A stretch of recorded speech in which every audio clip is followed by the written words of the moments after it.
The mayor's real estate honcho had his phone seized at JFK. It's Friday, October 4th, and this is your New York Daily News. Friday's forecast calls for mostly cloudy skies in New York City, with a high near 74 and a low near 64. Before today's top story, School's Chancellor David Banks is stepping down 2.5 months earlier than his planned retirement as federal investigations continue to ensnare the Adams administration, City Hall announced in a late Wednesday statement. A spokesman for Mayor Adams said it became clear that our students will be best served by having the same leadership through as much of the school year as possible, rather than changing chancellors halfway through. Deputy Chancellor Melissa Aviles Ramos, Banks's former chief of staff, who currently oversees family and community engagement, will now take over the nation's largest school system on October 16th. Just last week, Banks announced he would retire at the end of this year, but he'll now have his last full day October 15th instead. Two sources familiar with the matter said Adams, who's himself under federal indictment, pushed Banks out early in part to satisfy a demand from New York Governor Kathy Hochul to purge his administration's upper ranks of embattled officials amid swirling corruption investigations into his inner circle.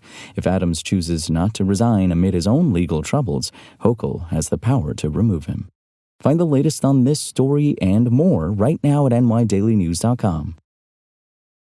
Jesse Hamilton, a former state senator now in charge of the city's massive real estate portfolio, had his cell phone taken last week by state investigators at JFK Airport at the same time as they seized devices from Ingrid Lewis-Martin, Mayor Adams' chief advisor, three sources familiar with the matter told the Daily News. Hamilton was returning from a vacation trip to Japan with Lewis-Martin on Friday when investigators from the Manhattan District Attorney's Office swooped in at the airport and took both of their phones, the sources said. Also on the Japan trip with them, sources said, was Diana Boutros, vice chair of real estate giant Cushman Wakefield.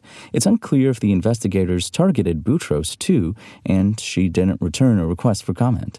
It's also unclear what Manhattan DA investigation prompted the confiscation of phones from Lewis-Martin and Hamilton.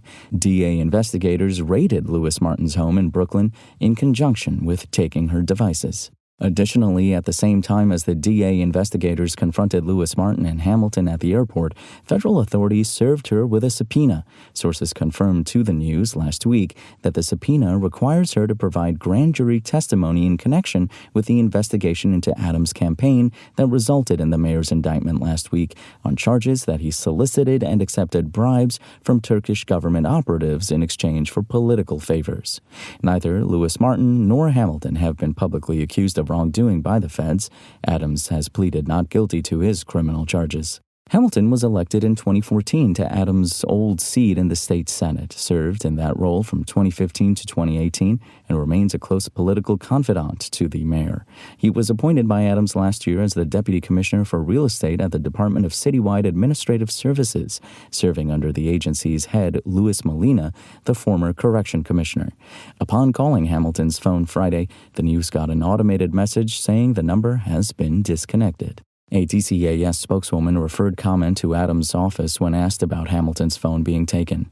Liz Garcia, a spokeswoman for Adams, referred the news to Hamilton's lawyer without identifying the lawyer.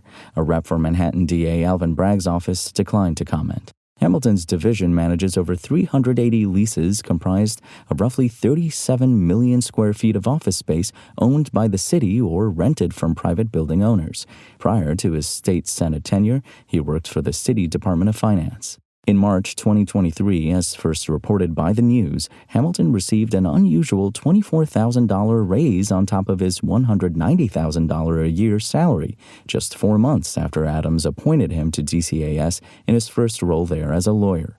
After Friday's dramatic law enforcement action at the airport, Lewis-Martin made a remarkable appearance on her attorney Arthur Aidala's radio show, in which she confirmed her phones were seized and home raided, though she did not mention the investigation had targeted Hamilton too. In the appearance, she said, "We're not thieves, and I do believe that in the end, that the New York City public will see that we have not done anything illegal to the magnitude or scale that requires the federal government and the DA office to investigate us."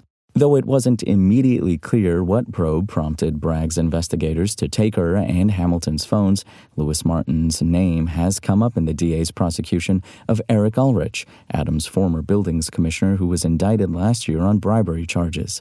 According to Ulrich's indictment, Lewis-Martin held multiple meetings about city business matters with him and several co-defendants who are accused of bribing him in exchange for political favors. Lewis-Martin wasn't accused of wrongdoing in Ulrich's indictment, and Ulrich has pleaded not guilty in that case, which remains pending. For more on this story and for the latest in New York City politics, visit nydailynews.com and follow us on social media at nydailynews. Thanks for listening. My name is Imran Sheikh. Spoken Layer.